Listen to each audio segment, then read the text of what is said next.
జగన్మోహన్ రెడ్డి గారు ఇటీవల విజయసాయిరెడ్డి గారి గురించి ఒక ప్రెస్ మీట్ లో మాట్లాడుతూ, విజయసాయిరెడ్డి గారు ఎప్పుడో టీడీపీకి కోవట్టుగా మారిపోయారు.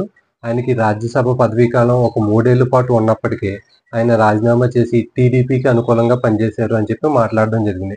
యాక్చువల్గా జగన్మోహన్ రెడ్డి గారు ఈ విధంగా మాట్లాడిన తర్వాత విజయసాయిరెడ్డి గారు ఖచ్చితంగా స్పందిస్తారు. ఆయన సైడ్ నుంచి కూడా ఏ ఒక్క కామెంట్స్ జగన్మోహన్ రెడ్డి గారి మీద పడతాయి అనుకున్నారు. కానీ ఆయన ఏ విధంగానే స్పందించలేదు.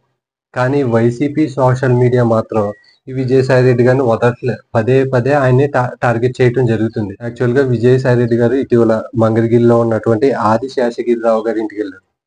వాళ్ళకి ఎప్పటి నుంచో సన్నిహిత సంబంధాలు ఉన్నాయి, ఫ్యామిలీ ఫ్రెండ్స్ అనుకుంటా వెళ్ళారు. అదే సందర్భంలో టీడీపీకి సంబంధించిన నాయకుడు జనార్దన్ అక్కడికి రావటం జరిగింది. ఈ విజయసాయిరెడ్డి గారు వెళ్ళింది అదేవిధంగా జనార్దన్ లోపలికి వెళ్ళిన సీసీటీవీ ఫొటోస్, వీడియోలు వైసీపీ వాళ్ళు సోషల్ మీడియాలో వైరల్ చేస్తున్నారు.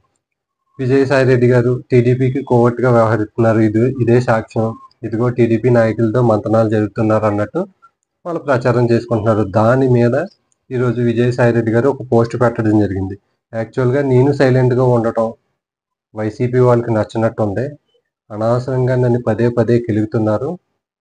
నాకు చిరాకు పుట్టి విరక్తి పుట్టి ఈ పోస్ట్ పెడుతున్నాను, లేకపోతే నేను పెట్టేవాడిని కాదు. నన్ను కెలిగితే మాత్రం బొక్కపడేది జగన్మోహన్ రెడ్డి గారికి, మేలు జరిగేది నెంబర్ 2కి, సజ్జలకి మేలు జరుగుతుంది. యాక్చువల్గా ఈ క్వార్టరీ అంతా 5 ఏళ్ల పాటు నన్ను ఎరుపుష్పం చేసి ఆడుకున్నారు. ఆ తర్వాత ఈ కేసులు ఏవైతే ఉన్నాయో ఆ కేసుల్లో ఈ స్కాముల్లో నన్ను బలిపశం చేద్దామని చెప్పి క్వార్టరీతో నన్ను అడిగించారు.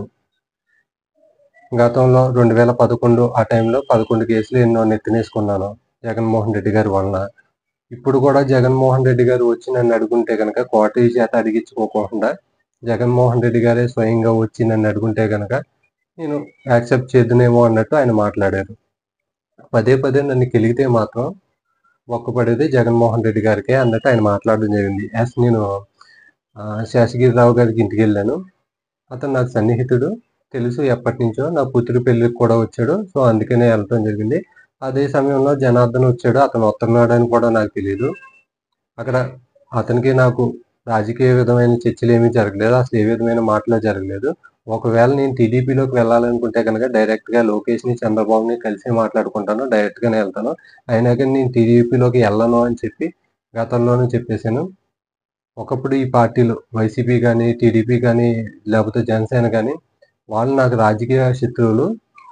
సో ఇప్పుడు ఎవరో కాదు, నేను రాజకీయాల్లో లేను కాబట్టి నాకు ఎవరు శత్రువులు లేదు రాజకీయంగా అని చెప్పి ఆయన మాట్లాడడం జరిగింది. అదేవిధంగా నేను లిక్కర్ స్కామ్ గురించి కొన్ని సాక్ష్యాలు టీడీపీ వాళ్ళకి ఇచ్చినట్టు సోషల్ మీడియాలో ప్రచారం జరుగుతుంది. అసలు లిక్కర్ స్కామే జరగలేదు. జరగని స్కామ్ గురించి నేనేం సాక్ష్యాలు ఇస్తాను, మీరే చెప్తున్నారు కదా లిక్కర్ స్కామ్ జరగలేదని చెప్పి. జరిగిన దానికి నేనేం సాక్ష్యాలు ఇస్తాను అని చెప్పి ఆయన మాట్లాడడం జరిగింది ఆ పోస్ట్లో. అదేవిధంగా లిక్కర్ స్కామ్లో నన్ను విచారణకు పిలిచినప్పుడు నేను A1 గురించే మాట్లాడాను అని చెప్పి ఆయన తెలియజేయడం జరిగింది ఆ పోస్ట్లో. మిగిలిన ఏ ఒక్కరి గురించి నేను మాట్లాడలేదు అని చెప్పారు. యాక్చువల్గా ఇక్కడ కర్ర ఇరక్కోకుండా పాము సాగకుండా జగన్మోహన్ రెడ్డి గారిని తిట్టనట్టు, ఒరే నన్ను కెలిగితే కనుక మీ సోషల్ మీడియా నన్ను కెలిగితే కనుక బొక్కపడేది నీకే జగన్మోహన్ రెడ్డి, నీ క్వార్టరీని ఒళ్ళు దగ్గర పెట్టుకుని ఉంచుకో అన్నట్టు సింపుల్గా సూటిగా విజయసాయిరెడ్డి గారు జగన్మోహన్ రెడ్డి గారికి ఆ పోస్ట్ ద్వారా తెలియజేయడం జరిగింది.